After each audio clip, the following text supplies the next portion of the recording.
Assalamualaikum warahmatullahi wabarakatuh. Innal hamdalillah nahmaduhu wa nasta'inuhu wa nastaghfiruh wa na'udzu billahi min shururi anfusina wa min sayyiati a'malina. May yahdihillahu fala mudilla lahu wa may yudlil fala hadiyalah. Asyhadu an la ilaha illallah wahdahu la syarikalah wa asyhadu anna Muhammadan abduhu wa rasuluhu amma ba'du. Fa inna khairal kalami kalamullah wa khairal huda huda Muhammadin sallallahu alaihi wasallam. وشر الأمور محدثاتها وكل محدثة بدعة وكل بدعة ضلالة وكل ضلالة في النار. Alhamdulillah, pertama kita rafakkan syukur kita kepada Allah Subhanahu Wa Taala yang menghidupkan kita, yang telah menjadikan kita di antara hamba-hambanya yang terpilih untuk berada di majlis ilmu, yang kita mengharapkan dengan majlis yang begini Allah berikan kita ilmu yang bermanfaat. Bahkan kita mengharapkan Allah istiqamahkan kita di atas ilmu ini, dan yang paling penting Allah masukkan kita di kalangan hamba-hamba yang terpilih, yang menjadi pendukung, pejuang mempertahankan agama sehingga akhir hayat kita. Amin ya rabbal alamin.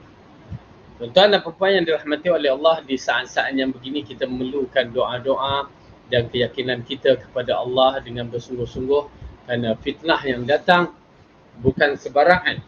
Fitnah yang datang merupakan fitnah yang besar, yang mana ianya menggugatkan iman kita. Ia menggugatkan banyak perkara yang mana kita takut supaya Allah tidak masukkan kita di kalangan hamba-hamba yang lalai, hamba-hamba yang terpesong daripada ajarannya, hamba-hamba yang terpengaruh kepada penyeru-penyeru pintu-pintu neraka Jahannam. Kerana Rasulullah mengingatkan kepada kita, sataftariqu hadhil ummah ila salasa wa sab'ina firaq kullaha finnari illa wahidah. Akan berpecah umat aku kepada 73 golongan, semuanya dalam neraka melainkan satu golongan. Maka itulah yang dikatakan sebagai golongan ahli sunnah wal jamaah. Maka ianya merupakan satu perkara yang perlu kita tekankan, kerana bila Rasulullah mengatakan finnar, ke neraka, ianya merupakan satu perkara yang menggerunkan sebenarnya. 73 golongan semuanya ke neraka, melainkan satu, mengisyaratkan persoalan yang berlaku bukan masalah fiqh, bukan masalah manhaj ataupun bukan masalah akhlak, tetapi masalah ini adalah masalah akidah. Ya, kerana akidah ini yang akan merosakkan semua, sama ada manhaj, syariat ataupun akhlak. Ya, kalau akidah rosak, tiga ni akan rosak. Ya, tiga yang berikutnya akan rosak.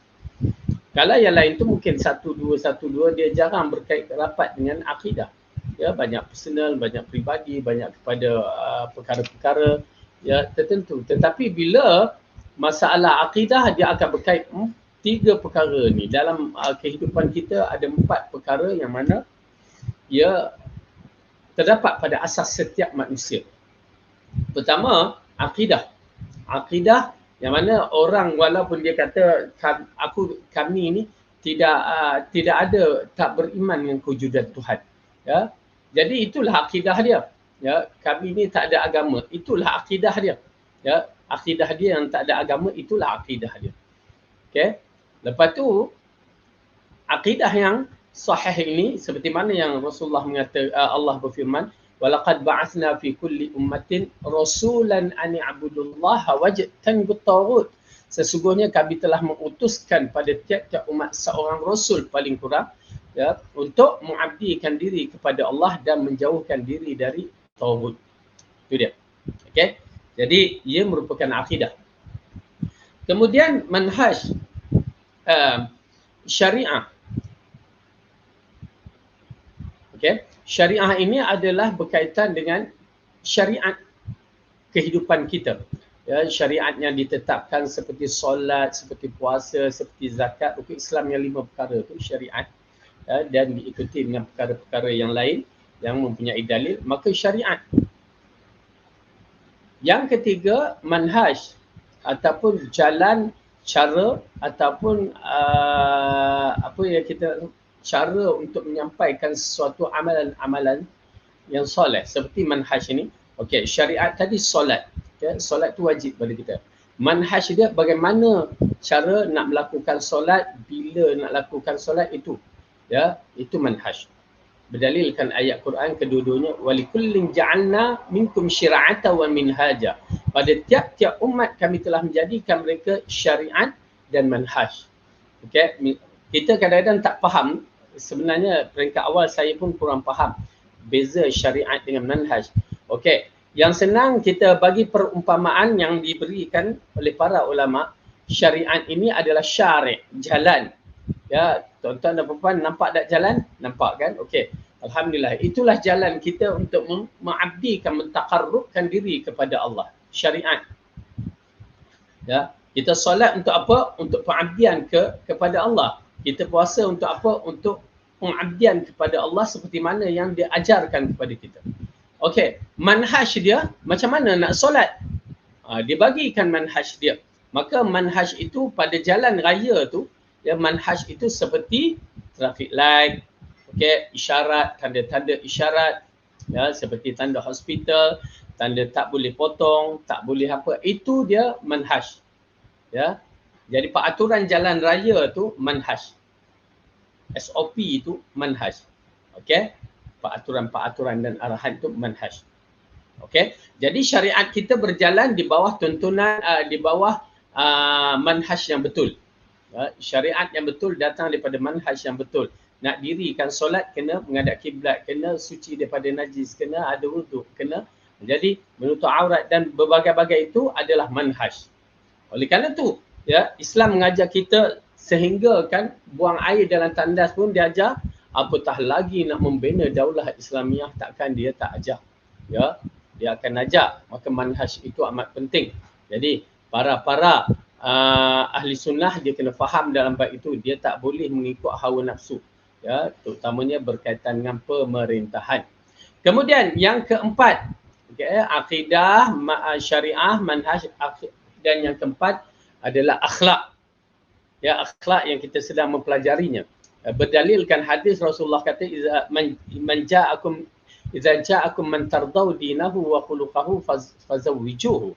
Ya, bila didatangkan kepada kamu orang yang baik agamanya, baik akhlaknya, maka kahwinkan. Agama dengan akhlak dibezakan pada bab ini. Agama yang dikaitkan dengan kuat ibadat, ya, peribadatan dia kuat, ya, semua tu, maka itu agama. Akhlak merupakan satu part yang lain. Seolah-olah Rasulullah bezakan, ya, agama, peribadatan dan akhlak itu. Jadi oleh kerana itu manhaj kehidupan kita ni 4 perkara. Pertama akidah, syariat, manhaj dan akhlak. Mesti ada pada tiap-tiap manusia. Kalau akhlak dia tak baik, itu menunjukkan akhlak dia. Ya. Kalau manhaj dia salah, syariah dia salah, maka itu jalan dia. Maka kita bergantung kepada 4 perkara ini untuk membezakan sesuatu kita sebagai seorang Muslim dengan kita sebagai seorang kafir. Maka di sini kita sambung balik pelajaran kita, ya, yang berkisar dari dalam ensiklopedia akhlak salaf. Ya, akhlak salaf yang kita bicarakan, akhlak salaf adalah yang dikaitkan 3 generasi yang terbaik. 3 generasi yang terbaik ini adalah generasi pilihan yang Rasulullah SAW telah memuji mereka. Rasulullah telah memuji mereka dengan sifat-sifat yang terbaik mereka miliki, apatah lagi dikuatkan dengan ayat-ayat Al-Quran yang membenarkan mereka itu adalah generasi yang terbaik. Ya, oleh kerana itu tuan-tuan dan puan-puan, pujian Allah kepada para sahabat ini bukan pujian main-mainan, tetapi pujian yang Allah letakkan di dalam Al-Quran supaya kita melihat bagaimana kedudukan mereka ini, yang mana mereka adalah golongan-golongan yang terpilih yang akan yang telah disebutkan dalam kitab Taurat dan Injil. Ya, itu dia. Mereka ini adalah golongan yang terpilih yang disebutkan dalam kitab Taurat dan Injil. Seperti mana yang difirmankan oleh Allah Subhanahu Wa Taala. Cuba tuan-tuan dan puan-puan buka surah Al-Fatah. Sorry.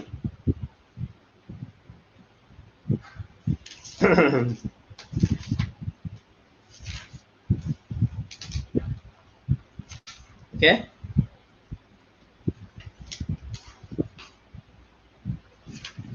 Dalam surah Al-Fatah juzuk yang ke-26, surah yang ke-48. Ya. Juzuk ke-26 surah yang ke-48, muka surat 515 ayat yang ke-29. Jumpa? A'udzu billahi minasy syaithanir rajim. Muhammadur Rasulullah والذين معه أشداء على الكفار رحماء بينهم تراهم ركعا سجدا يبتغون فضلا من الله ورضوانا سيماهم في وجوههم من أثر السجود ذلك مثلهم في التوراة ومثلهم في الإنجيل كزرع أخرج شطأه فآزره فاستغلظ فاستوى على سوقه يعجب الزراع ليغيظ بهم الكفار وعد الله الذين آمنوا وعملوا الصالحات منهم مغفرة وأجرا عظيما. Muhammad itu adalah utusan Allah dan orang-orang yang bersama dengannya adalah keras terhadap orang kafir, tetapi berkasih sayang bersama mereka. Kamu lihat mereka rukuk dan sujud mencari kurniaan Allah dan keredaannya. Tanda-tanda mereka tampak pada muka mereka dan bekas sujud. Demikianlah sifat-sifat mereka dalam Taurah dan sifat-sifat mereka dalam Injil, iaitu seperti mana tanaman yang mengeluarkan tunasnya, maka tunas itu menjadi tanaman itu kuat lalu menjadi besarlah dia dan tegak lurus di atas pokoknya. Tanaman itu menyenangkan hati penanam-penanamnya kerana Allah hendakkan hati orang-orang kafir merana dengan kekuatan orang-orang mukmin. Allah menjanjikan kepada orang-orang yang beriman dan yang mengerjakan amalan yang soleh di antara mereka keampunan dan pahala yang besar. Jadi kisah mereka ini telah dicatatkan dalam kitab Taurat dan Injil. Ini yang penting kita kena faham elok-elok bahawa kedudukan para sahabat bukan sebarangan. Ya, yang disebutkan dalam hadis as-sahabi kan nujum. Ya, mereka para sahabat itu seperti bintang di langit yang menjadi petunjuk kepada sesiapa sahaja pada zaman itu. Petunjuk dia hanya kepada bintang, matahari, bulan. Jadi menjadi petunjuk di langit yang mana ianya kita kena ambil. Ya. Dikuatkan dalam ayat ini nak menceritakan kehebatan mereka ni dalam surah Al-Fatah tadi. Ya, yang saya katakan bagaimana Allah telah redakan kepada mereka.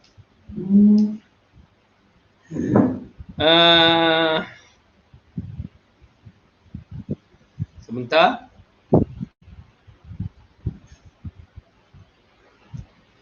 Jadi dalam ayat yang kita akan lihat ni, bagaimana Allah telah mengangkat diri-diri orang mukmin sebagai orang yang terbaik di kalangan para sahabat yang seharusnya menjadi contoh kita. Okey.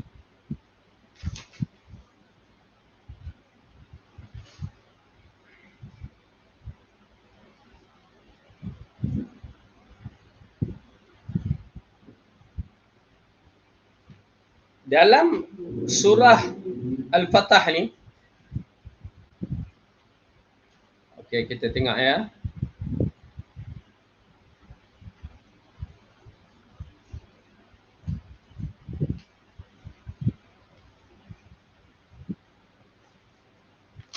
Ayat yang ke-18, muka surat 516. Surah Al-Fatah, surah yang ke-48, juzuk 26, ayat yang ke-18. Okay.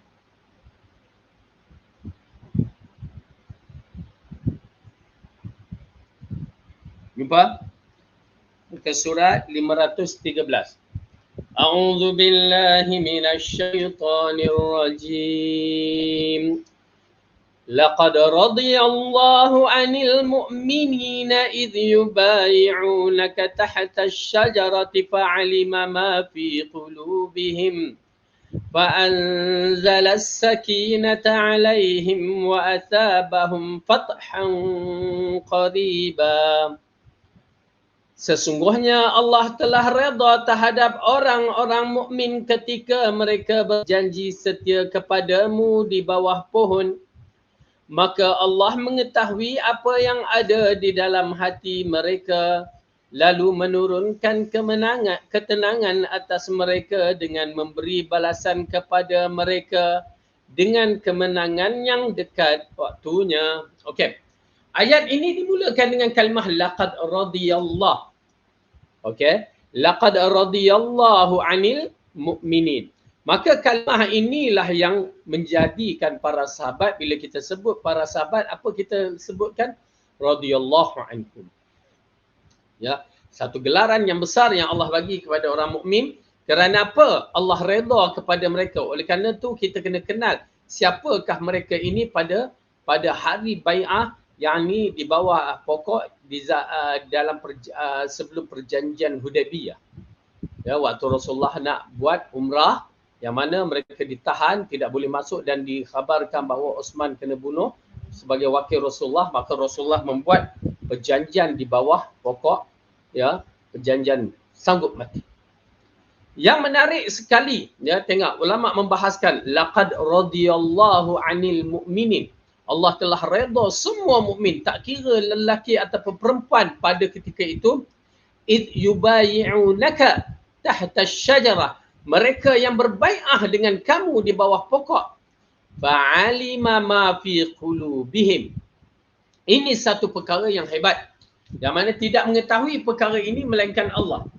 Fa'alima ma fi qulubihim, yang mengetahui apa yang terdapat di hati mereka.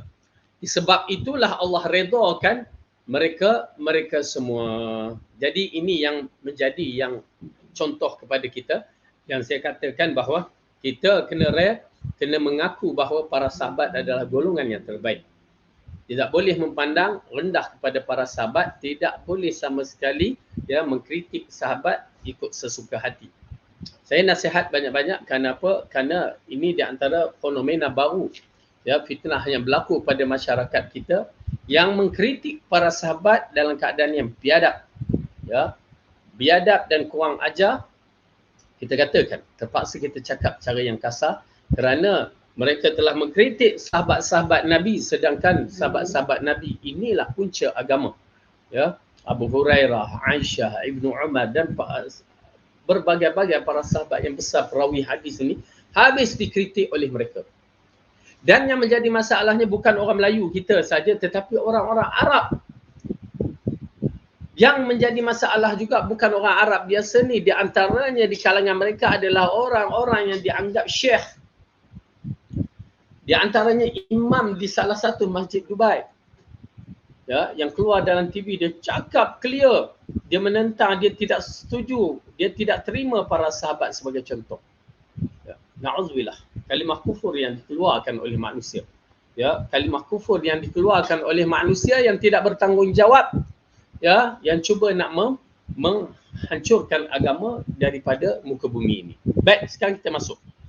Kita telah membicarakan tentang akhlak ini, ya, apabila Allah mengajarkan Rasulullah SAW supaya sentiasa menjaga akhlaknya. Pada muka surat 13,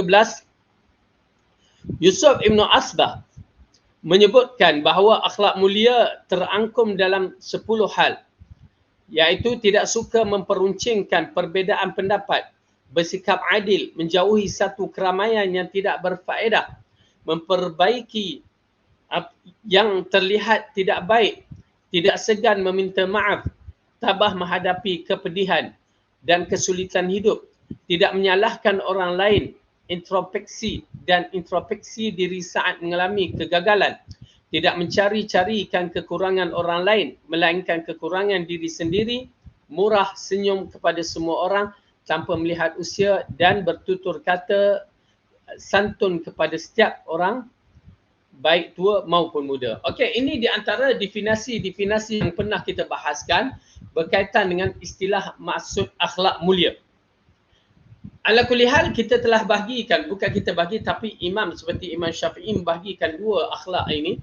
Ya, pertama akhlak mahmudah. Akhlak mahmudah ini ialah akhlak yang terpuji. Yang kedua akhlak mazmumah. Akhlak mazmumah ini akhlak-akhlak yang dicela. Ini disebabkan sifat mahmudah dan sifat mazmumah ini ada kepada manusia sama ada kita mengambil mahmudah ataupun mazmumah. Mahmudah sifat terpuji, ya, mahmud hamidah, ya, sifat yang terpuji. Mazmumah adalah sifat yang tercela. Oleh kerana itu sifat-sifat ini, ya, bergantung kepada kita. Adakah kita yang nak mengislahkan, memperbetulkan ataupun tidak? Kalau kita paksa, maka jadi. Kita ni boleh paksa orang, tapi kita nak paksa diri kita ni sendiri kadang-kadang tak jadi. Disebabkan diri kita ni dia manja. Diri kita tak boleh paksa, tapi orang boleh kita paksa. Oleh kerana tu kalau nak berubah kepada akhlak yang mulia, kena paksa. Begitu juga dalam menuntut ilmu, kalau nak berubah, kena paksa. Nak menuntut ilmu bukan senang, nampak aja macam tu. Ya, bagaimana orang nak mendirikan solat susah, wasta'inu bisabri wassalah wa innaha lakabiratun illa 'alal khashi'in. Ya, mintalah pertolongan Allah dengan sabar dan mendirikan solat. Sesungguhnya solat itu terlalu berat melainkan bagi orang yang khusyuk. Solat nampak ya simple, solat subuh 2 rakaat, bukan lama pun, tak sampai 5 minit. Susah orang nak datang masjid. Susah nak bangun tidur. Belum zuhur, asar, maghrib, isyak. Tuan-tuan dan puan, ini adalah fitnah yang besar. Apabila orang Muslim meninggalkan solat, maka habis kehidupan dia, tidak ada nilai pada ketika itu. Ya, kerana solat membezakan antara Islam dan kafir. Solat membezakan antara orang mukmin dan orang munafik. Orang munafik solat juga, tetapi tengok cara dia solat. Oleh kerana itu dalam bab ini sifat-sifat mahmudah, sifat-sifat mazmumah ini bergantung kepada kita. Kita nak berubah ke tidak? Kalau kita tak nak berubah, tak usah bicara sifat mahmudah, tak usah kritik orang lah tentang baiknya dia, buruknya dia. Ya, tak boleh. Kerana apa? Semua dalam konteks hidup kita ini kena paksa. Hatta kalau kita nak makan pun kena paksa. Ya, masukkan dalam perut kita ni. Ya. Kalau tak, kita tak akan ikut arahan. Oleh kerana itu, tuan-tuan dan puan-puan yang dirahmati oleh Allah, apabila Allah berfirman qad aflaha man zakkaha, beruntunglah bagi mereka-mereka yang bersungguh-sungguh berusaha membersihkan diri. Okay? Jadi maksud orang yang bersungguh-sungguh membersihkan diri itu adalah orang yang memaksa dirinya mengikut arahan-arahan Allah. Kalau tak dipaksa, dia tidak akan bergerak. Ya, itu memang tabiat lah. Kalau tidak ada paksa, dia tidak akan bergerak. Jadi kita paksakan diri kita supaya mengikut apa yang Allah arahkan. Qad aflaha man zakkaha, beruntunglah bagi orang yang membersihkan dirinya sendiri. Wa qad khaba man dassaha, dan rugilah bagi mereka-mereka yang cuba merosakkan diri ataupun mengotorkan diri dengan perkara-perkara yang tidak baik. Jadi itu bergantung kepada kita dalam pembentukan diri kita, memerlukan paksaan. Ya, tuan-tuan dan puan kena paksa.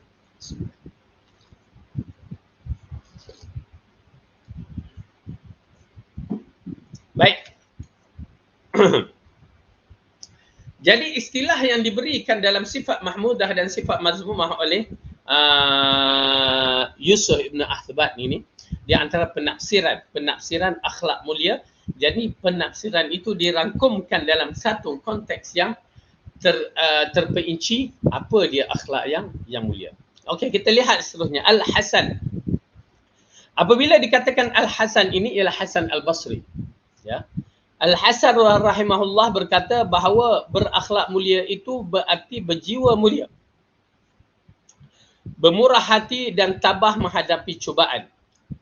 Dalam kesempatan yang lain, Al-Hasan berkata akhlak mulia diwujudkan dengan wajah berseri, rela mendermakan harta yang baik dan mencegah keburukan supaya tidak menimpa orang lain. Okey, ini juga di antara definisi ya yang diterangkan oleh Hasan Al-Basri.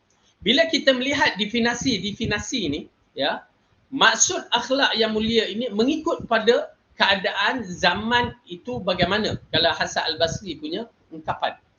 Ya, ini seolah-olah kebijaksanaan imam-imam ini dalam memahami konteks suasana.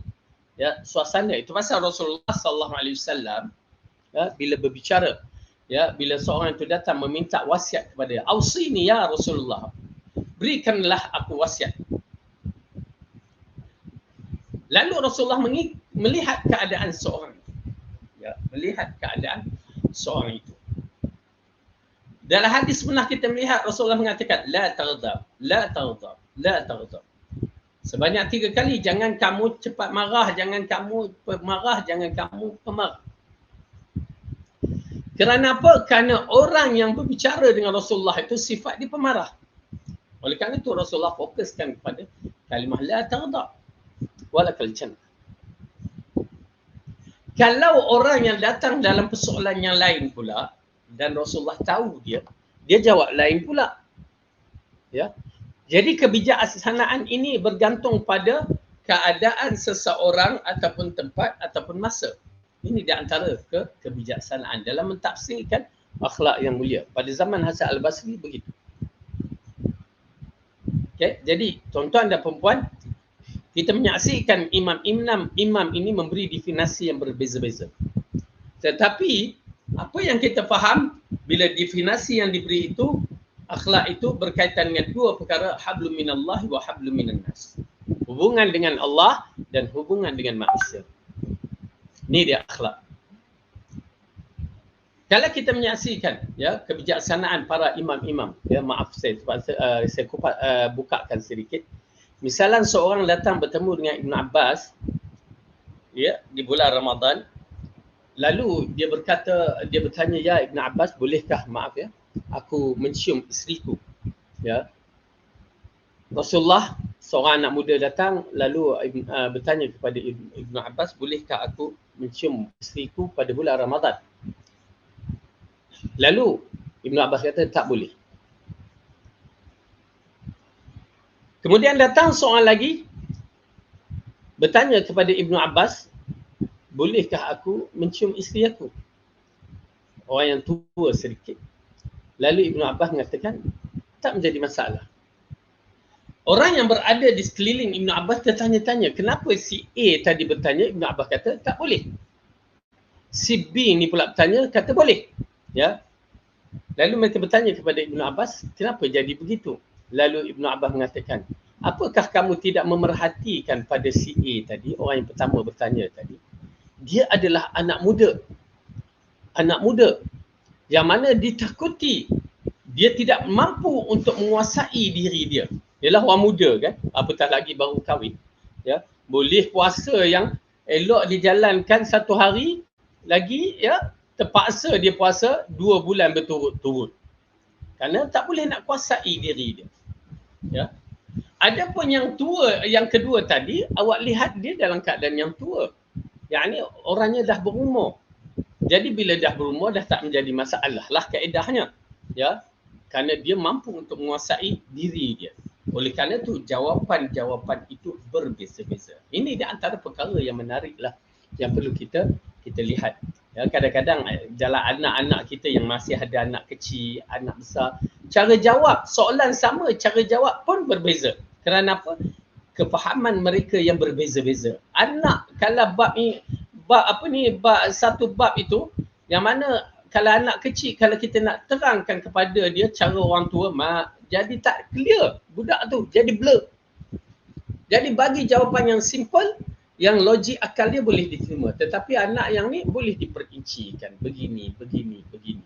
Ya. Okey. Jadi ini di antara perkara yang menarik yang perlu kita tahu, kaedah-kaedah menjawab dalam suasana tertentu. Ya, tak kiralah dengan masyarakat. Itu pasal kadang-kadang tuan-tuan dan puan-puan menyaksikan setengah guru dia tidak menjawab. Ya, sama ada dia jahil, maksudnya tidak ada maklumat, dia tak nak menjawab. Yang kedua, dia melihat kadang-kadang soalan-soalan itu soalan-soalan yang cuba nak mencari helah atau mencari perkara yang tak baik, maka dia tak akan jawab. Ini kebijaksanaan setengah guru. Ya, ada seorang guru tu dia menjawab aja, dia tak kira A, B, C ke, dia jawab je. Itu di antara kejahilan guru. Ya, ini kita kena faham. Bukan semua soalan boleh dijawab. Okey. Jadi definisi dalam bab akhlak ini telah jelas kepada kita. Imamnya dari dulu kita baca, imam-imam berbeza adalah disebabkan suasana, disebabkan istilah-istilah ataupun perkara-perkara yang berkait rapat. Jadi kalau di zaman sekarang ni bagaimana pula dengan akhlak yang mulia? Dia berkait. Akhlak yang mulia di antaranya tak boleh main handphone depan mak bapak dengan bersembang. Itu di antara akhlak yang mulia. Ya, zaman dulu mana ada handphone. Jadi tidak dibicarakan. Maka pada zaman ini dibicarakan. Ya, bila mak ayah call cepat angkat, ya, kerana ada panggilan, ada perkara yang penting. Walaupun tak penting, bila mak dan ayah panggil, jawab. Itu akhlak yang mulia. Jadi mengikut keadaan semasa. Baik. Sebahagian ahli balaghah mengatakan akhlak mulia pada diri seorang itu akan menenangkan dan menjaminkan keselamatan bagi orang lain. Sedangkan akhlak tercela akan menjauhkan dan menjadikan musibah bagi orang lain selain melelahkan diri sendiri. Ya, akhlak yang mulia ini menyelamatkan banyak perkara sama ada untuk diri kita ataupun orang lain, menenangkan. Tetapi akhlak yang tidak mulia memang dia akan merasa detikan hati tak selesa atau berasa bersalah. Ya, itu akhlak yang tak mulia. Tak mulia. Salah seorang penyair berkata, orang yang berakhlak baik akan memiliki banyak teman dan sedikit musuh. Perkara yang sulit akan mudah baginya. Begitupun hati yang keras akan melunakkan terhadapnya. Ini di antara penyair-penyair Arab membicarakan tentang akhlak yang mulia, yang mana dia mengatakan orang yang berakhlak baik akan memiliki banyak teman dan sedikit musuh. Perkara yang sulit akan menjadi mudah baginya. Begitupun hati yang keras akan melunak terhadapnya. Ini di antara istilah yang diberikan tentang akhlak yang mulia. Kemudian Abu Hazim Salmah bin Dinar pernah menyatakan, sejati orang yang berakhlak buruk akan menyusahkan dan melelahkan dirinya sendiri. Bila ini akan menimpa dirinya lantas menjalar ke isteri dan anak, bahkan keluarganya yang tengah bergembira saat mendengar suaranya ketika masuk rumah akan menjauhkan dari dirinya. Haiwan tuangan pun akan meringkik kesakitan. Betapa tidak orang ini terkadang melempar batu ke arah binatang itu tanpa alasan yang jelas. Anjing pun akan kabur sebagaimana kucing yang lari ketakutan kerana sifat buruknya. Okey. Ini juga di antara istilah yang diberikan oleh Abu Hazim As-Salmah bin Dinar, ya, mengatakan sifat-sifat baik dan sifat-sifat buruk. Apa dia? Ya. Sifat-sifat buruk yang disebutkan dalam bab ini, dia mempunyai efek pada diri dia sendiri lepas dia berlaku. Ini yang dalam pernah di kalangan ulama mengatakan, saya tak ingat di kalangan para sahabat yang menyebutkan, adakah Abu Darda ataupun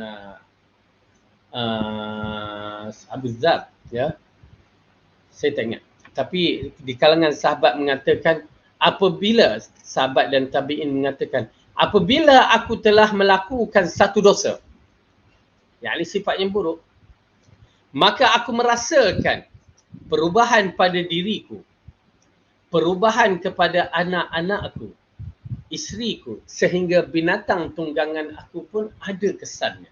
Ya, begitu sekali. Tuan-tuan dan puan-puan, ya, menarik. Kesan daripada sifat buruk, akhlak yang buruk ataupun dosa kita ni, ya, anak-anak akhlak dia dah berubah, perangai jadi berubah, isteri jadi bermasalah. Dan yang paling menarik, kenderaan-kenderaan tunggangan pun menjadi masalah. Ya, bila akhlak kita ni dengan arti kata dosa-dosa yang kita lakukan. Bila dosa-dosa kita lakukan, dia memberi kesan kepada keliling kita. Ya, memberi kesan kepada keliling kita. Na'udzubillah min dzalik. Okey. Jadi ini di antara ya definisi akhlak yang telah diterangkan oleh para ulama salaf. Ya, yang berbagai-bagai istilahnya, namun secara kasar kita dapat memahami tentang akhlak yang buruk ini ialah orang yang tidak menjaga dirinya dari terjebak dalam perkara-perkara mazmumah yang tercela. Dan akhlak yang baik ini orang yang berusaha untuk menjadikan akhlak dia ataupun dirinya mengikut akhlak yang baik, akhlak yang mahmudah, yang terpuji. Maka insya-Allah, jadi bila kita faham tentang istilah akhlak yang mulia, akhlak yang baik dengan akhlak yang buruk, maka ikutkanlah akhlak yang baik dan jauhlah daripada akhlak yang buruk. Kita masuk bab yang berikutnya, yang kedua, kedudukan akhlak yang mulia di dalam Islam. Ya. Kedudukan akhlak yang mulia di dalam Islam, hadis yang saya baca yang pertama sekali tadi, man tarda idza ja'akum man tarda dinahu wa khuluquhu fadzawijuh. Jika didatangkan kepada kamu orang yang baik agama dan baik akhlaknya, maka kawinkan dia. Ya. Jangan tunggu duit banyak ke apa, kawinkan dia. Pada hadis ini mengisyaratkan kepada kita istimewanya orang yang berakhlak mulia mendapat pilihan di hati manusia untuk menjadikan menantunya. Okey. Bismillah.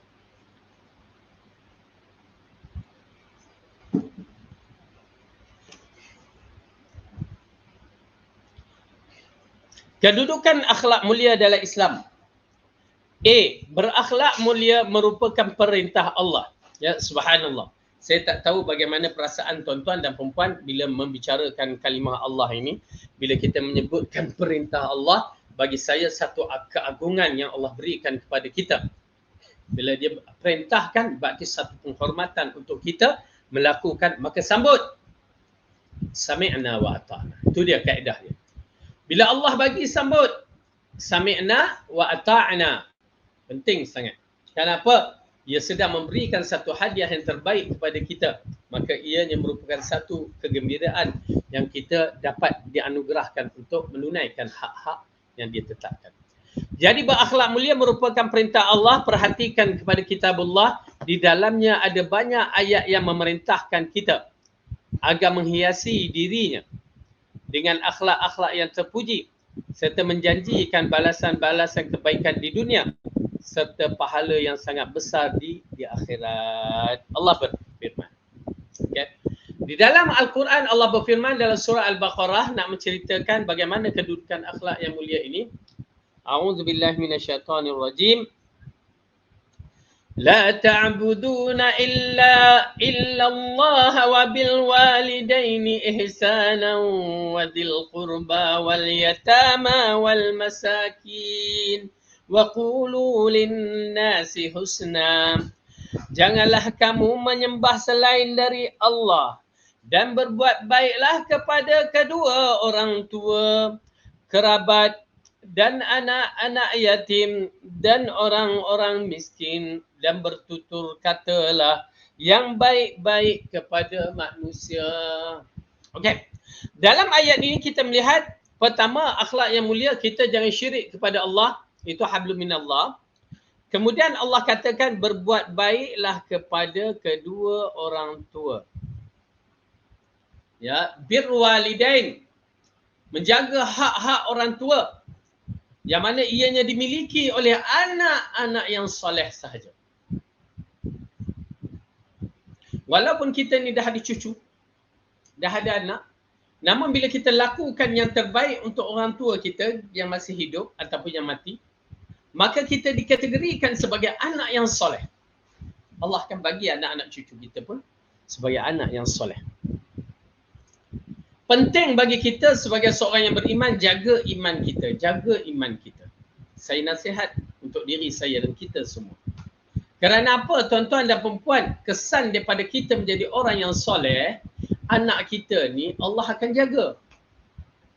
Kita Allah akan jaga, anak pun Allah akan jaga. Yang kita duk risaulah kalau aku mati apalah, aku beginilah begini. Jangan, tak usah risau. Ya, tak usah risau sangat. Ini dikuatkan di dalam Al-Quran. Allah ceritakan, ya, di dalam surah Al-Kahfi yang disunatkan dibaca pada hari ini, hari Jumaat, ya. Allah katakan dalam Al-Quran. Dalam kisah antara Musa dengan Khidir. Apabila Khidir bunuh seorang budak ni, lalu Musa mencanggahi, apa yang kamu buat ini adalah satu perkara yang mungkar. Ya, budak tak bersalah kamu bunuh. Ini khas untuk Nabi Khidir yang Allah berikan kelebihan dengan wahyu. Lalu Nabi Khidir mengatakan, alam aqul laka innaka lan tastati'a ma'aya sabra. Kan aku dah katakan kepada kamu, kamu tak mampu untuk sabar bersama aku. Lalu Nabi Musa senyap. Kenapa kali ini dia tegur, dia nampak. Pasal yang awal tu dia tak ingat. Ya, dan ianya merupakan satu kemungkaran yang dia sendiri tak perasan, yang tak seberat macam mana yang kedua. Yang kedua ni disebabkan dia bunuh budak tu nafsu bin nafsi, yang mana ianya lain kedudukannya. Oleh kerana itu dia tegur. Okey. Apa Allah katakan? Dengar ya, tuan-tuan dan puan-puan, pentingnya kita menjadi ibu dan ayah yang soleh kalau nak di bawah pemeliharaan dan penjagaan Allah. Lalu Allah ceritakan, ammal ghulamu fakana abawahu mu'minaini fakhashina an yurhiqahuma tughyanan wa kufra fa'aradna an yubdilahuma rabbuhuma khairan minhu zakatan wa aqraba rahma. Adapun budak itu,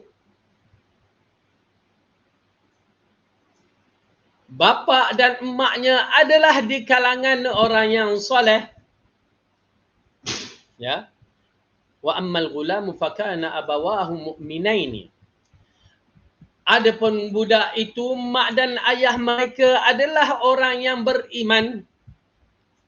Fakhashina an yurhiqahuma tughyanan wa kufra. Dan kami takut disebabkan anak ini, maka menyebabkan mak dan ayahnya menjadi kufur, menjadi derhaka kepada Allah. Disebabkan anak. Itu yang berlaku. Ya, anak bila menjadi buah hati yang menjadi fitnah sebenarnya. Jadi Allah dalam bab ini menyelamatkan mak dan bapa yang beriman ini. Ditakuti anak ni besar nanti dia akan menyebabkan mak dan ayah dia menjadi kafir. Nampak tak? Ya. Lalu Allah mengatakan, kami akan ganti pada mak dan ayah yang soleh ini dengan anak yang lebih baik dan lebih bertakwa. Okey? Maka selesai satu masalah. Kemudian yang kedua pula, dalam surah yang sama juga Allah ceritakan ayat berikutnya. Apabila Nabi Khidir nak berjalan dalam kampung tu, minta orang layan mereka sebagai tamu, orang tak layan walaupun segelas air mereka tak bagi. Maka tiba-tiba dia lihat satu dinding rumah hampir-hampir jatuh. Lalu dia betulkan. Lalu Musa mengatakan, kenapa tak ambil upah dengan betul? Lalu dengan upah ni kita boleh beli makanan. Lalu Nabi Khidir mengatakan, inilah waktu perpisahan kita. Dan aku akan bagi tahu apa masalah, apa perkara-perkara yang aku lakukan tadi. Okey, sekarang kita dah lihat yang pertama tadi, begitu yang kedua pula. Apa dia? Perkara yang menyebabkan Nabi Khidir memperbetulkan rumah tersebut. Okay. Dikatakan kepadanya, wa ammal jidaru fakana li ghulamaini yatimaini fil madinah wa kana tahtahu kanzun lahuma wa kana abuhuma salihah. Tu dia. Adapun dinding rumah itu adalah milik anak yatim dinding yang dah condong nak rebah tu adalah milik 2 orang anak yatim di kawasan itu. Okay. Di bawah dinding itu terdapat harta yang banyak, harta bapa dia tu. Ya. Bapa pada zaman itu dia tanam harta di bawah rumah. Di bawah tanah, dalam lubang tanah, dalam tanah tu ditanam. Zaman dulu mana ada bank. Ya. Lalu ditanam, tiba-tiba bapaknya mati.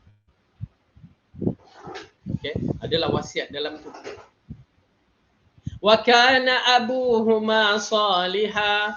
Mak dan bapa dia adalah orang yang soleh. Okay. Maka fa'arada rabbuka an yablugha ashuddahuma wa yastakhrija kanzahuma rahmatan min rabbik. Itu dia. Allah nak budak ini Allah nak menjaga budak ini, ya, disebabkan ayahnya adalah orang yang soleh. Maka Allah nakkan budak ini sampai besar sehingga bila dia besar digalinya tanah dan didapatkan harta bapaknya semula, maka mereka akan hidup. Ya. Okey, dalam ayat ini mengisyaratkan kepada kita bahawa si bapa ni orang yang soleh, Allah pelihara anaknya. Jadi kalau kita dalam bab ini nak pastikan anak cucu kita dalam keadaan selamat, pastikan diri kita adalah orang yang soleh. Ya, insya-Allah Allah akan pelihara. Jadi, perkara ini amat penting untuk kita fahami. Ya, tuan-tuan dan puan-puan, orang yang soleh, mak yang soleh, isteri yang soleh, suami yang soleh, bapa yang soleh memainkan peranan kepada anak-anak dia selepas dia mati. Ya. Sebelum dia mati Allah akan pelihara, selepas dia mati Allah akan pelihara anak. Ya, begitulah kedudukannya. Ayat ini yang kita baca tadi, la ta'buduna illallah wa bil walidaini ihsana wa dzil qurba wal yatama wal masakin wa qulu lin nasi husna. Janganlah kamu menyembah selain Allah dan berbuat baiklah kepada kedua orang tuamu, kaum kerabat dan anak-anak yatim dan orang yang miskin, dan berkatalah perkataan yang baik-baik kepada manusia. Okey. Walaupun ayat ini ditujukan kepada Bani Israel, namun begitu ianya diterangkan untuk umat Islam juga supaya sentiasa mengabdikan kepada Allah dengan tidak ada unsur syirik. Pertama. Kemudian, hablum minan nas, hendaklah dia menjaga mak dan ayah dia dengan sebaik-baik. Kedudukan orang yang menjaga mak dan ayah dia sebaik-baik sebelum dia mati, maka itu yang Rasulullah kata, ya, rugilah seseorang itu, ya, jika mak dia dan ayah dia masih hidup ataupun salah seorang dari mereka itu masih hidup tetapi dia tidak boleh memiliki syurga. Menunjukkan bahawa kedudukan mak dan ayah adalah satu kedudukan yang besar, tinggi, ya, sehingga kan dikatakan bahawa ada satu pintu yang dari syurga, pintu 8 tu, salah satu pintu yang bernama birrul walidain, pintu yang menjaga kedua mak bapaknya. Okay. Kemudian, tak kala menafsirkan firman, ayat ini berisi perintah agar kita mentauhidkan Allah. Setelah perintah yang agung tersebut, dia pun mengiringi dengan seruan supaya seorang hamba selalu berbuat kebajikan dan berakhlak mulia kepada seluruh manusia. Jadi ayat yang pertama, kalimah yang pertama itu hablum minallah, berkaitan dengan Allah. Lepas tu ayat yang berikutnya ialah hablum minan nas, hubungan kita dengan manusia. Tak kala mentafsirkan firmannya dan bertuturlah kata yang baik-baik kepada manusia, Ali bin Abi Talib mengatakan iaitu terhadap setiap manusia. Ya. Ya, tafsir dalam tafsir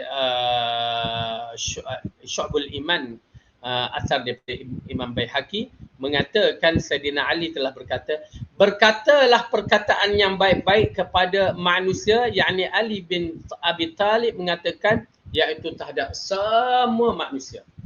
Ya Allah, susah tuan-tuan dan puan-puan, ya. Kadang-kadang kita marah pun kita terlepas kata-kata yang tidak baik. Ya. Oleh kerana itu minta kepada Allah dalam bab ini, ya, sentiasa kita termasuk dalam golongan orang yang berkata baik-baik dengan siapa sekalipun. Ya. Dalam perkataan yang tak baik ini ada juga kategori sebenarnya. Dia dalam mengumpat kategori yang tak baik sangat-sangat, fitnah. Ya, itu semua perkataan yang tak baik-baik. Tak baik betul. Fitnah. Kemudian ada perkataan yang tak baik, maksudnya perkataan itu rafath yang disebutkan dalam Al-Quran. Ya, perkataan rafath yang perkataan seperti perkataan lucah. Itu tak baik. Itu mungkin boleh kepada isteri, tetapi tidak boleh kepada lafaz yang dikeluarkan kepada orang ramai. Kemudian perkataan-perkataan yang kita lihat, perkataan yang tidak baik, termasuk perkataan yang orang muda sekarang ni lah, bahasa yang digunakan untuk mereka digunakan kepada untuk orang tua. Kemudian perkataan yang tak baik juga dikatakan perkataan yang lara. Ada unsur lara. Lok-lak perkataan tu. Mungkin ianya tidak menjadi masalah dari satu sudut, tetapi dia akan menjadi perkara yang tidak berfaedah. Itu dia. Okey, baik.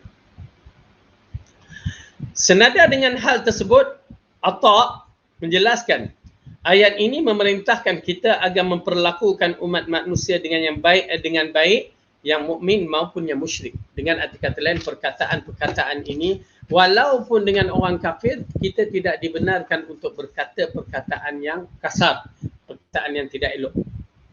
Ya, walaupun dengan orang kafir. Begitu sekali umat Islam.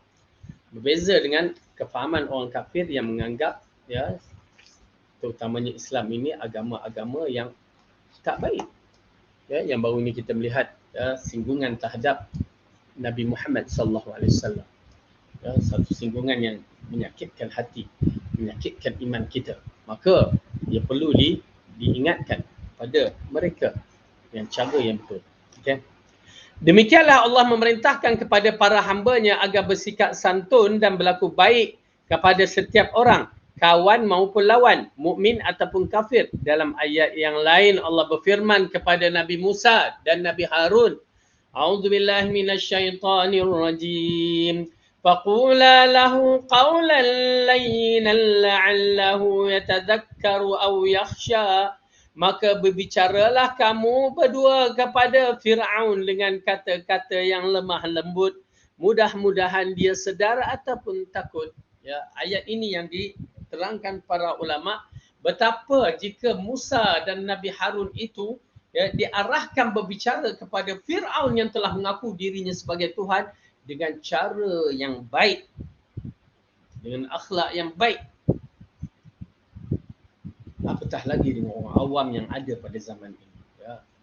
Tuan dan perempuan, ya, ini menunjukkan kepada kita betapa pentingnya akhlak yang tinggi. Sedangkan kalau ikutkan Nabi Musa dah tentu di atas jalan yang betul. Nabi Harun dah tentu di atas jalan yang betul. Ya, dia boleh cakap apa saja dia nak cakap. Tetapi Allah katakan kepada Musa dan Harun, berkatalah perkataan yang baik-baik dan lembut. Ya, dalam ayat ni perkataan yang lembut dan baik. Layinan tu lembut.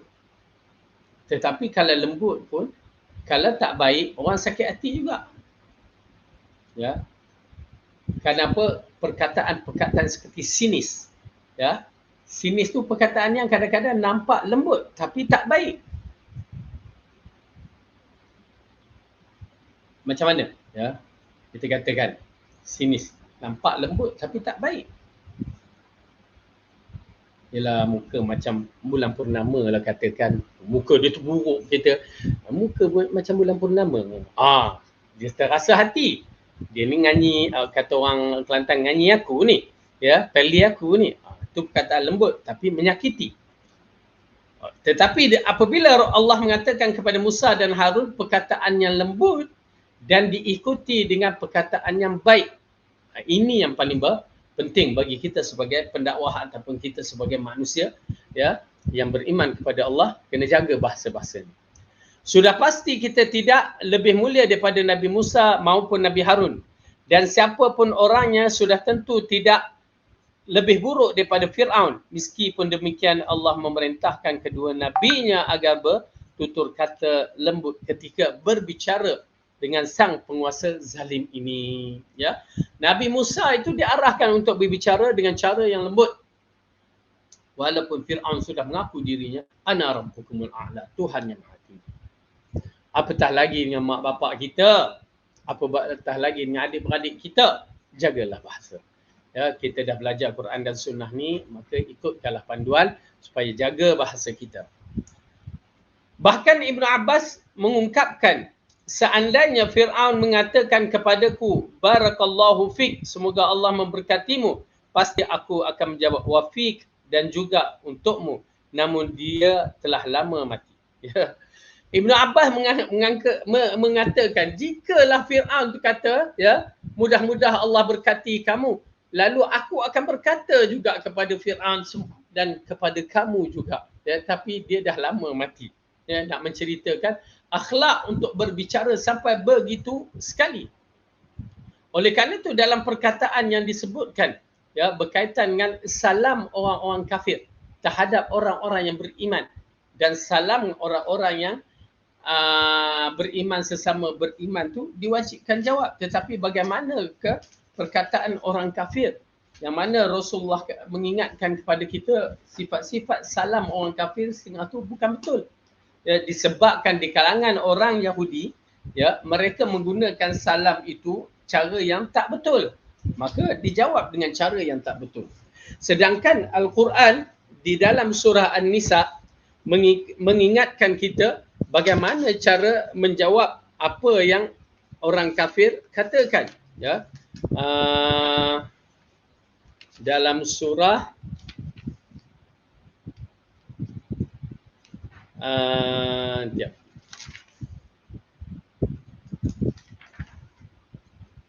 dalam surah An-Nisa, surah An-Nisa juzuk yang kelima.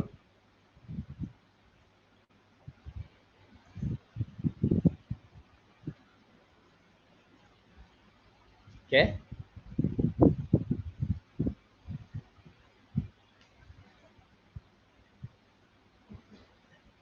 Ayat ini mengatakan, ayat yang ke-86. A'udzubillahi minasyaitonirrajim. Wa idza huyyitum bitahiyyatin fahayyu bi ahsana minha aw rudduha. Innallaha kana ala kulli syai'in hasiba. Sesiapa yang memberikan apabila kamu dihormati dengan satu penghormatan, maka balaslah penghormatan itu dengan yang lebih baik atau balaslah dengan yang serupa. Sesungguhnya Allah memperhitungkan segala sesuatu. Okey. Orang Islam kalau dibagikan bagi salam assalamualaikum, maka kita mengatakan waalaikumsalam. Ya, wajib jawab cara yang begitu. Ya. Adapun orang yang kafir bagi salam bagaimana? Dia ada dua kategori dalam bab ini. Yang pertama, jika orang kafir itu yang kita kenali kafir itu kafir yang kawan-kawan kita, ya. Jika dia memberi salam, kita boleh jawab dan tak payah jawab pun tak menjadi masalah. Kata assalamualaikum, ya. Terima kasih, boleh macam itu pun tak apa. Atau nak jawab waalaikum. Dah ke atas kamu pun kebaikan maksudnya, ya. Kerana kalimah salam tu satukan nama Allah yang sempurna kan. Jadi assalamualaikum waalaikum ataupun tak jawab pun tak menjadi masalah kerana dia kafir. Tetapi kalau orang kafir membagi salam cara yang tak baik yang digunakan pada zaman Rasulullah sallallahu alaihi wasallam di kalangan ahli kitab orang Yahudi, dia bagi salam assalamualaikum, ya. Assalamualaikum. Waktu tu Aisyah ada di sebelah Rasulullah. Ya, tengok ya betapa cantiknya akhlak Rasulullah sallallahu alaihi wasallam. Aisyah hadir bersama Rasulullah, tiba-tiba Yahudi negur Rasulullah, assalamualaikum. Tuan-tuan dan perempuan akan jawab apa agaknya ya? Waalaikumsalam warahmatullahi wabarakatuh. Kenapa? Kerana kita tak mengerti bahasa Arab. Kalimah yang disebut oleh orang kafir assalamualaikum, bukan assalam. Assalamualaikum. Apa tu assam? Kita tak perasan, memang kita takkan perasan. Kita bukan orang Arab. Apabila dia kata assalamualaikum, ya, kerana ini bahasa Arab, maka orang Arab perasan apa yang disebut. Lalu Rasulullah mengatakan, alaikum. Jawab, ya alaikum laknat, alaikum gini. Lepas, ya Aisyah lepaskan geram. Rasulullah kata, ya Aisyah, sabar. Ya Rasulullah, tak dengar apa yang dia cakap kepada kamu. Nampak Aisyah membelakan Rasul pertama dan suami dia. Aku dengar dan aku telah jawab. Nampak Rasulullah jawab, ya Aisyah, Allah tidak suka. Terus Rasulullah ajarkan pada Aisyah cara menjawab yang sebenar, dan dia bagi tahu Allah tidak suka kepada orang yang melampaui batas dalam semua perkara, terutamanya dalam kemarahan yang begitu. Ya, perkataan yang tak baik sampai keluar. Macam kita kalau marah, celaka, mini, semua kita keluar. Tak boleh, tak bagus. Allah tak suka begitu. Allah suka sabar. Apabila Yahudi mengatakan Assalamualaikum, apa dia sam? Sam ni mati. Habbatus sabda syifa likulli da' illa sam. Ya, habbatus sabda ubat segala penyakit melainkan mati. Jadi dia mengatakan Assalamualaikum tu maksudnya matilah kamu Muhammad ataupun mampuhlah kamu. Dalam bahasa Melayu kita. Ya, mampuhlah kamu. Ya. Tu yang Aisyah marah tu. Tapi Rasulullah jawab alaikum, yakni ke atas, mampuh itu ke atas kamu. Aku dah jawab Rasulullah. Okay. Jadi kaedah kita menjawab orang kafir, tengok kepada apa yang dicakap pun, kita boleh menjawab dengan kalimah alaikum. Yakni kalau dia kata baik, maka kita jawab dengan cara yang baik. Tapi kalau dia kata jahat, maka kita balas dengan kalimah itu juga. Maksudnya yang jahat itu adalah kamu. Tapi tuan-tuan dan perempuan, kita berada di Malaysia ni, kafir yang ada pada kita ni kafir ahdi, di bawah perjanjian, yang mana kita kena berakhlak dengan mereka. Dia bukan kafir harbi. Ya, kafir harbi, kafir yang ganas. Tapi adalah setengah orang yang berunsur macam kafir harbi. Ya, tetapi kita nasihat bahawa kafir bagi kita layanan kafir ahdi ini di bawah perjanjian ini kena beri layanan yang mengikut keadaan yang ditetapkan oleh kerajaan. Maka baik-baiklah. Ya, baik-baik. Okey, kemudian Allah mendorongkan setiap hambanya agar tidak membalas keburukan dengan keburukan yang sama, kerana tidaklah sama antara kebaikan dan keburukan. Ya, ini dia ada adab Islam yang mana dilarang untuk membalas keburukan dengan keburukan. Tapi dibalas keburukan dengan kebaikan. Walaupun pada hukum had, ya, membalas keburukan dengan cara keburukan itu dibenar, tapi diutamakan dengan kemaafan.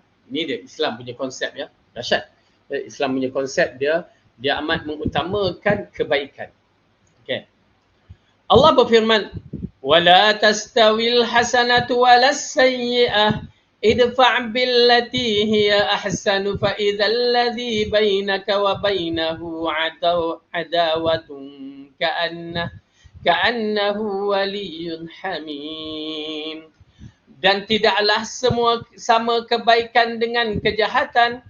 Tolaklah kejahatan itu dengan cara yang lebih baik, sehingga orang yang ada rasa pemusuhan di antara kamu dan dia akan seperti teman yang setia. Ini kesan kita menolakkan keburukan dengan cara yang baik, dia menjadikan orang sayang kepada kita. Ya, orang akan menjadi percaya kepada kita bila kita tolak keburukan dengan cara yang baik. Ya, ini dia adab. Itu pasal Rasulullah SAW sewaktu dia berhijrah, ya, dia berhijrah.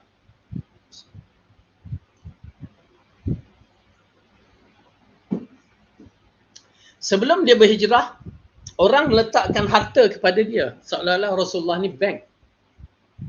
Ya, sifat amanah, sifat baik dia, ya. Dia seolah-olah bank pada orang kafir. Orang kafir simpankan sebahagian harta dia kepada Rasulullah. Dan diwasiatkan kepada Ali supaya serahkan balik kepada orang-orang yang dia siapkan listnya. Itu dia kepercayaan. Mereka menolak Muhammad Rasulullah bukan kerana akhlak dia, tapi kerana kebenaran. Akhlak Rasulullah nombor satu. Wa innaka la'ala khuluqin azim. Allah katakan, sesungguhnya kamu berada di atas akhlak yang tinggi. Mereka tak nak menyimpan harta pada Abu Jahal, Abu Lahab. Dah tentu habis corruption dibuatnya. Habis harta aku dibedalnya. Mereka tak nak simpan harta-harta mereka kepada orang kafir. Yang lain seperti Abu Sufyan yang hebat pada ketika itu. Kerana tidak ada kepercayaan berbandingkan dengan Rasulullah. Walaupun mereka tak nak Islam, tapi mereka akui akhlak Rasulullah adalah akhlak yang terbaik. Ya, okey. Jadi wala tastawil hasanatu wala sayyi'ah. Allah katakan tidak sama yang baik itu dengan yang tak baik. Okey. Maka janganlah sampai kebencian mendorongkan kita berlaku zalim kepada sesama hingga kita mengabaikan akhlak yang mulia, yang mana janganlah sebabkan kita tak suka seseorang itu, kita melakukan perkara yang bercanggah dengan agama. Allah berfirman, ولا يجرمنكم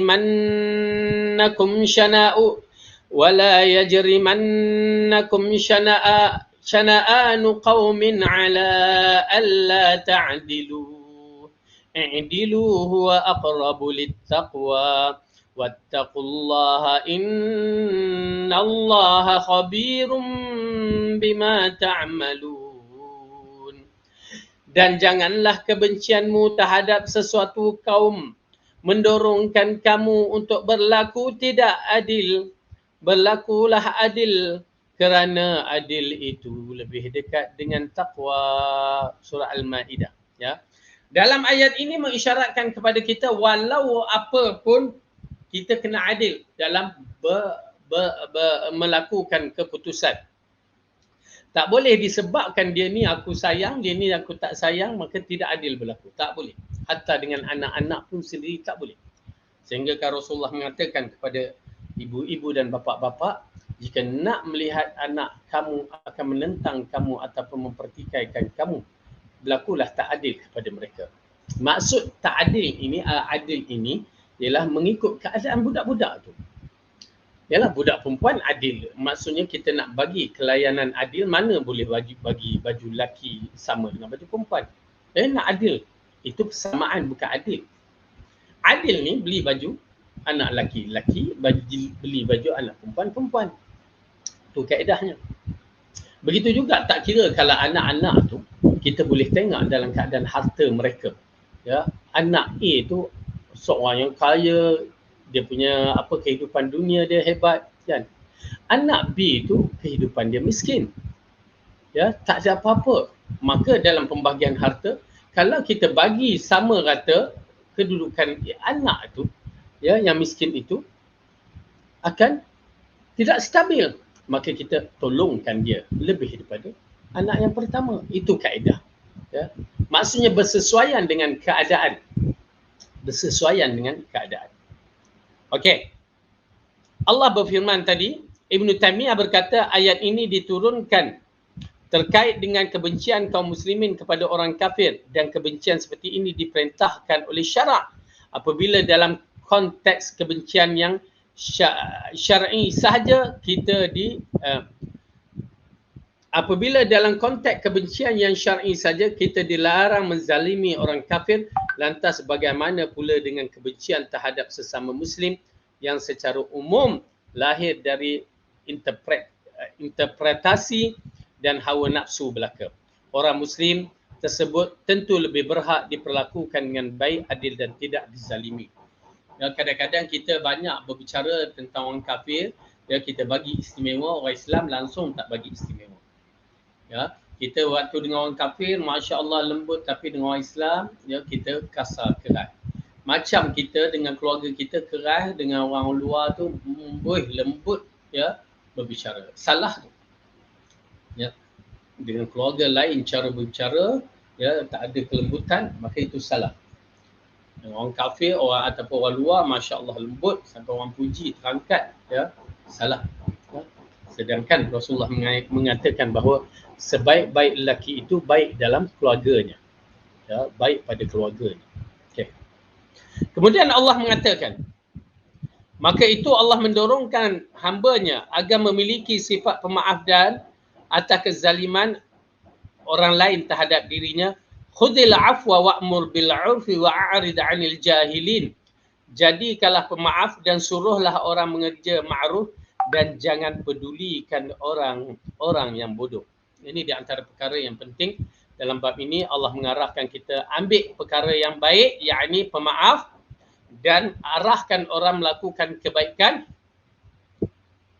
dan jangan peduli orang-orang yang jahil. Orang yang jahil ni macam mana? Orang jahil ni kalau kita letak dalam, yalah, saya sendiri fikir buat apa nak letak dalam Facebook apa yang kita buat baik, itu di antara perkara buat apa nak baik.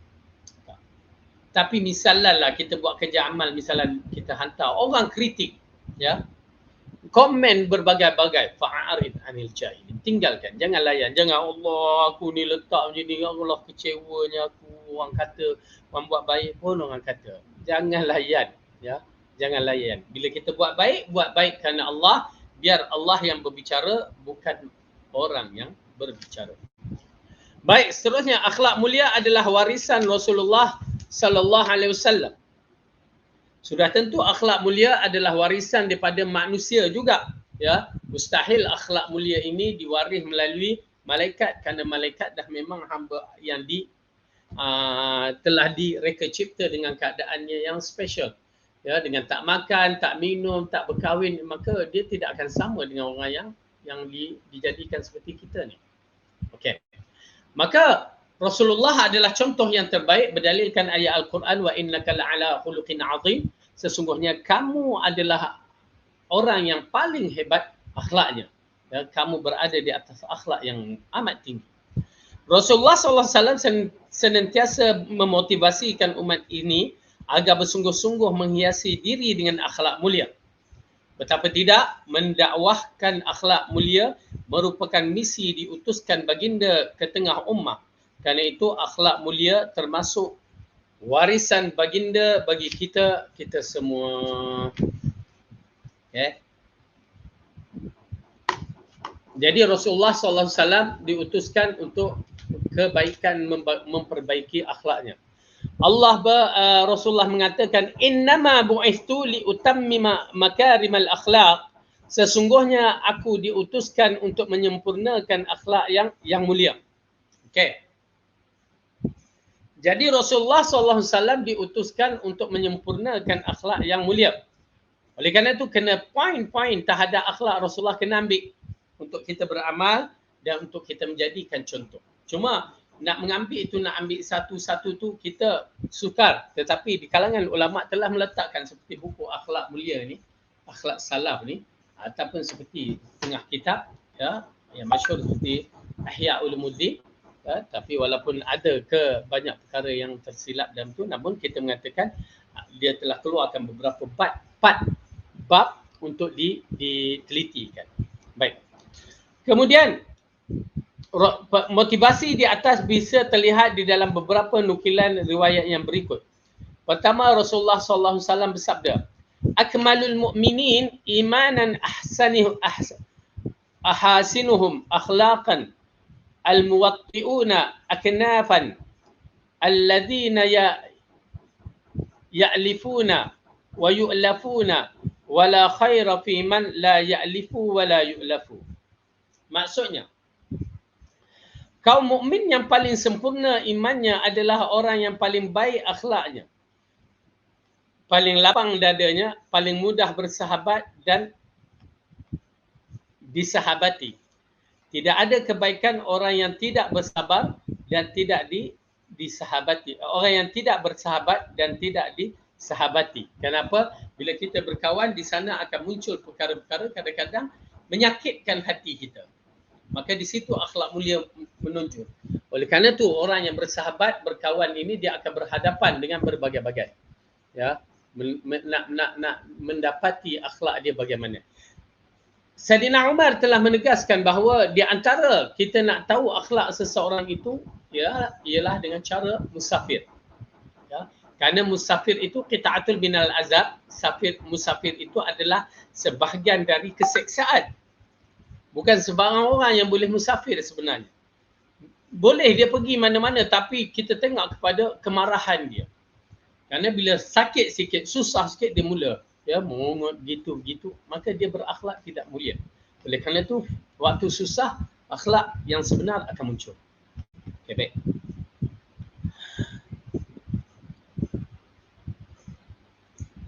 Akmalul mu'minina imanan ahsanuhumul khuluqan Wa khiyarukum li nisaihim. Orang yang mukmin yang paling sempurna imannya adalah orang yang paling bagus akhlaknya. Dan orang yang terbaik antara kalian adalah yang baik pada isterinya. Ini menunjukkan bahawa muamalah kita di dalam rumah itu diambil kira. Kalau muamalah kita dengan isteri kita bermasalah, maka bermasalah kita. Kalau muamalah kita baik, maka baik dalam isi rumah kita, alhamdulillah. Okay. Kemudian, inna ahabbakum ila ahasinukum ilayya ahasinukum akhlaqan al-muwatti'una aknanan alladhi ya'lifuna wa yu'lafun wa inna abghadukum ilayya al-masha'una bin namima wal mufarriquna bainal ahibba al-mutalabmisuna lil bara'il 'anad. Maksudnya, orang yang paling aku cintai di antara kalian adalah yang paling baik akhlaknya, bagus akhlaknya. Paling lapang jiwanya serta yang mudah menerima orang lain dan mudah diterima orang lain. Ya, ini di antara sifat yang Rasulullah SAW terangkan di antara orang-orang yang mempunyai akhlak yang mulia. Ya. Apa dia? Orang yang paling dicintai antara kalian adalah yang paling baik akhlaknya, yang paling lapang jiwanya, ya, dia mudah berlapang dada, serta yang mudah menerima orang lain dan mudah diterima oleh orang lain. Ya. Dia duduk dengan orang lain itu mudah dan orang duduk dengan dia pun rasa selesa. Okey. Sedangkan orang yang paling aku benci adalah yang suka mengadu domba. Ya, na'udzubillah. Orang yang Rasulullah kata paling benci, orang yang suka mengadu domba, dia lagu-lagukan orang. Ya, ini geng-geng mengumpat, mencela, lepas tu melagakan orang ni. Masih wujud. Walaupun orang sunnah sendiri bertimbun. Ya, apa dia cari wallahu alam. Dia lagakan, laga orang kiri kanan dia lagakan. Jangan. Satu peringatan. Allah jadikan lisan kita bukan untuk digunakan untuk mempelagakan orang. Berat dosa kita. Yang di antara, ya, Rasulullah mengatakan itu kena azab di dalam kubur disebabkan namimah. Yang dianggap benda tu kecil, tapi dia punya kesan, ya, azab yang pertama dihadapi di dalam kubur. Okey. Kemudian orang yang memutuskan hubungan di antara orang-orang yang saling mencintai dan mencari-cari kesalahan orang lain yang tidak bersalah. Okey. Pertama dikatakan di sini orang yang dibenci ialah mengadu domba, lepas tu memutus hubungan di antara orang yang mencintai. Dia pergi putuskan hubungan. Terutamanya pasangan suami isteri misalnya. Dia bawa perkara-perkara yang dilarang dalam Islam. Namimah dia laga. Alhamdulillah. Bismillah.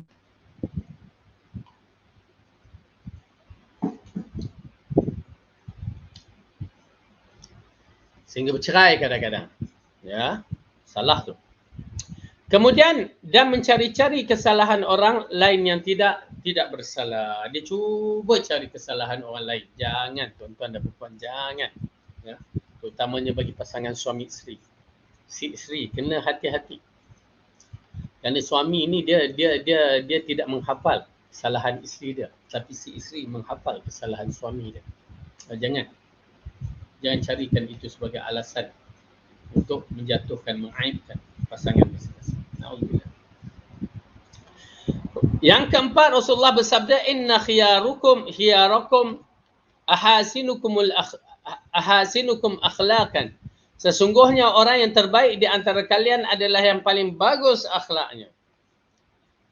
Kemudian dalam hadis Rasulullah bersabda, ittaqillah haitsuma kunta wattabi'al sayyi'atal hasanata tamhuha wa khaliqin nas bi khuluqin hasanin.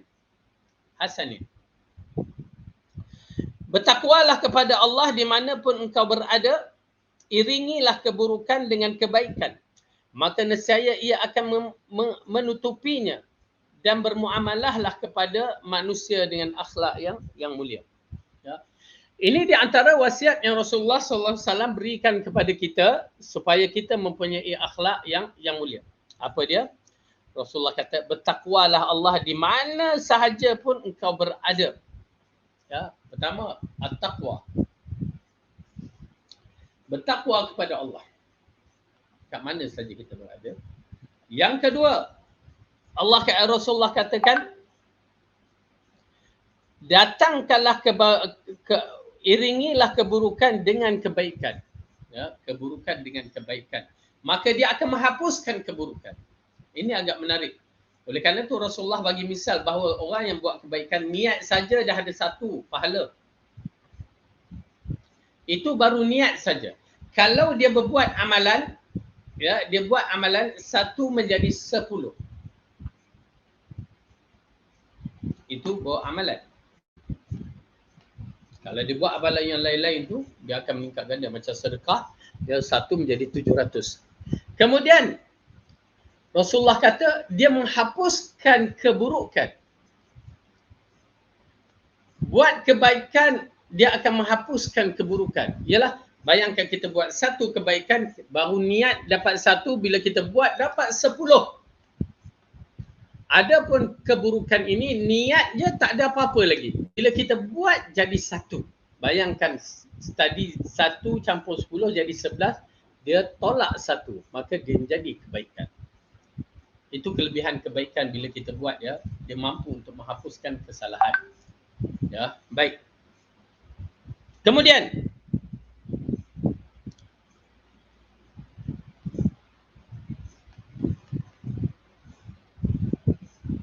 dan bermuamalahlah kepada manusia dengan akhlak yang mulia. Maka kita berakhlak dengan manusia dengan akhlak yang mulia yang menjadikan mereka itu, ya, manusia yang terbaik. Yang keenam, Rasulullah SAW bersabda, istaqim wa la tuhsin khuluqaka linnas. Istiqamahlah di atas agama Allah dan baikilah akhlakmu terhadap sesama manusia.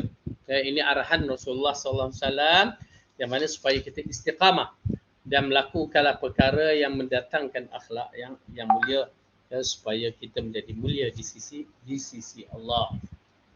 Yang ketujuh, Rasulullah bersabda, alaika bihusnil khuluq wa tuli sumut wa walladhi nafsi biyadih wa ma amila al-khalaiqu bimithlihima.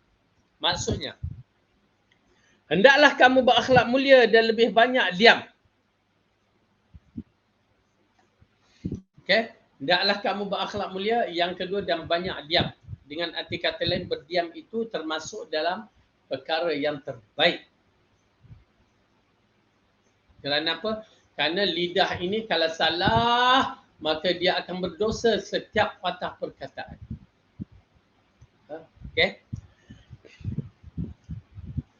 Hendaklah kamu berakhlak mulia dan lebih banyak diam dari perkataan yang tidak berguna.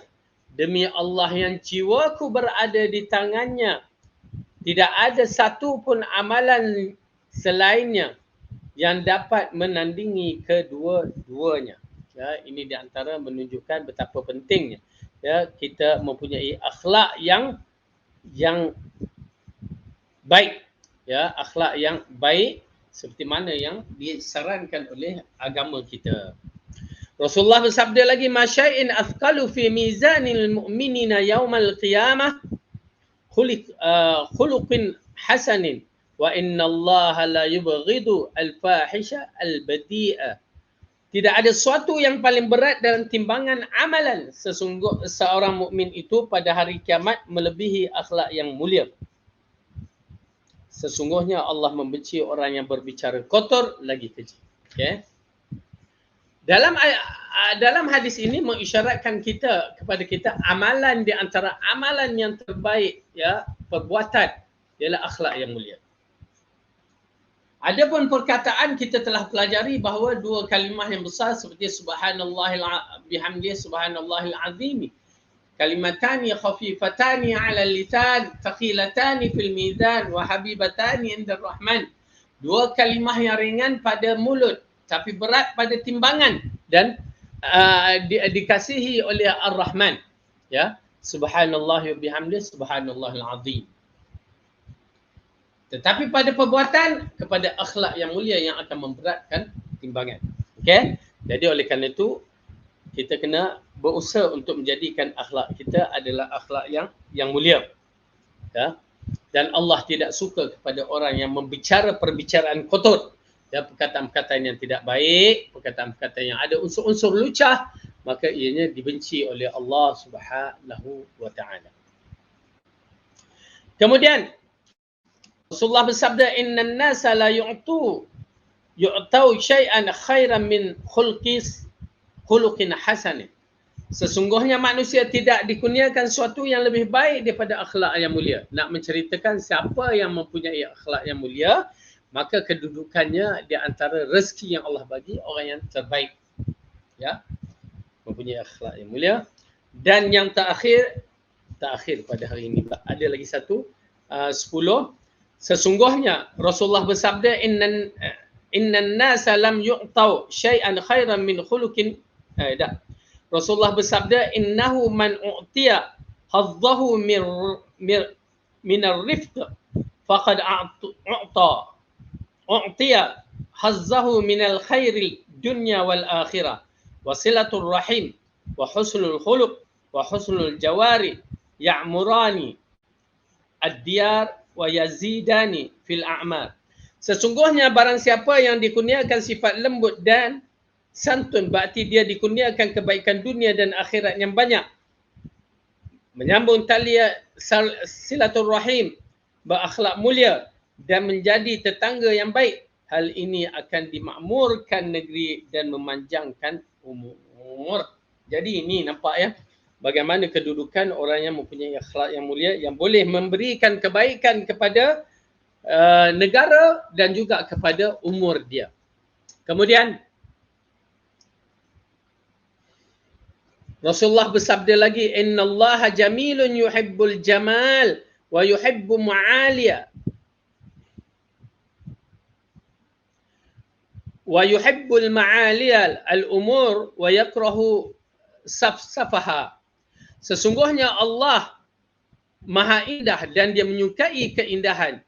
Dia menyukai perkara-perkara yang mulia dan membenci perkara-perkara yang hina lagi tercela. Rasulullah ditanya mengenai sesuatu yang paling banyak memasukkan orang ke dalam syurga. Lantas baginda menjawab ketakwaan kepada Allah dan akhlak yang mulia. Dan ketika ditanya mengenai sesuatu yang paling banyak memasukkan seorang itu dalam neraka, lalu baginda menjawab mulut dan kemaluan. Ya, disebabkan mulut ini diguna cara yang salah. Ya, maka dia termasuk di kalangan orang yang banyak masuk neraka. Masih banyak riwayat lain yang secara tersirat maupun tersurat mendorong dan memotivasikan kita agar menghiasi diri dengan akhlak yang mulia dan menjauhi akhlak yang tercela. Jadi tuan-tuan dan puan-puan, kita berhenti kat sini dahulu, yang mana kita cuba memahami atau menghayati tentang konteks ataupun konsep akhlak yang mulia ini. Mudah-mudahan Allah berikan kekuatan untuk kita terus beramal, ya, menjadikan hamba Allah yang terbaik di sisinya. Wallahu a'lam bissawab. Yang baik itu datang daripada Allah, salah silap dia saya sendiri. Dan insya-Allah masih lagi orang ada yang bertanya tentang buku ini, ya, bagaimana nak dapat. Okey, insya-Allah bagi mereka yang menghubungi saya telah hantar kepada syarikat buku sahabat-sahabat kita yang sunnah, ya, Abu Talha, boleh hantar semua maklumat itu pada saya akan forward pada dia, dan pada siapa saja Yayasan Taklim pun akan forward pada saya akan forward pada dia, dan dia akan bertanyalah, ya, untuk menguruskan perkara ini. Wallahu a'lam bissawab. Jadi cukup sampai sini. Aqulu qawli hadza wa astaghfirullahu li wa lakum. Wassalamualaikum warahmatullahi wabarakatuh. Subhanakallahumma wa bihamdika asyhadu an la ilaha illa anta astaghfiruka wa atubu ilaik.